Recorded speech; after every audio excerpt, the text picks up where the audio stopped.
हम पूनम कर्ण अपन मिथिला अपन मैथिली चैनल में सबके प्रणाम करै छी। आई हम एकटा चुमान गाबऽ जा रहल छी, नीक लागत तऽ लाइक चैनल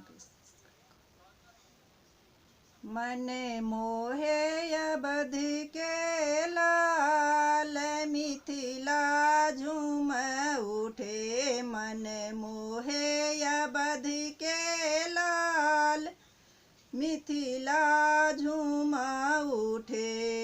चंदन के पीढ़ी पर बैसु यो दुल्हा, चंदन के पीढ़ी पर बैसु यो दुल्हा। चानन सा भरल कपाड़ मिथिला झूम उठे, चानन सा भरल कपाड़ मिथिला झूम उठे।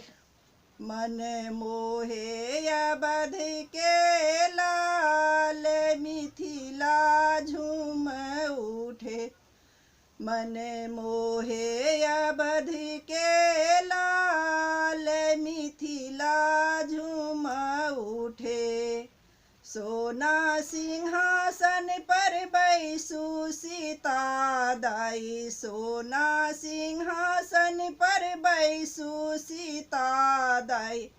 सिंदूर सा भरल कपार मिथिला झूम उठे, सिंदूर सा भरल कपार मिथिला झूम उठे। मन मोहे अवध के लाल मिथिला झूम उठे, मन मोहे अवध के लाल मिथिला झूम उठे। काचाही बाँस केर डलबा बुनाओल, काचाही बाँस केर डलबा बुनाओल।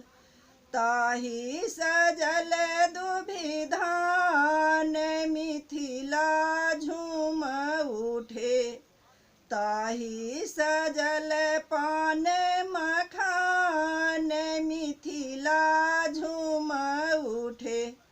मन मोहे अवध के लाल मिथिला झूम उठे, मन मोहे अवध के लाल मिथिला झूम उठे।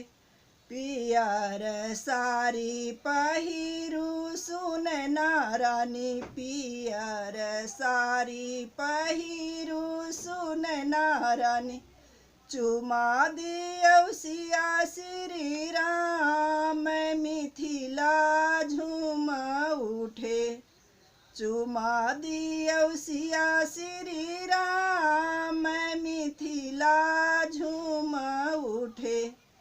मन मोहे अवध के लाल मिथिला झूम उठे, मन मोहे अवध के लाल मिथिला झूम उठे।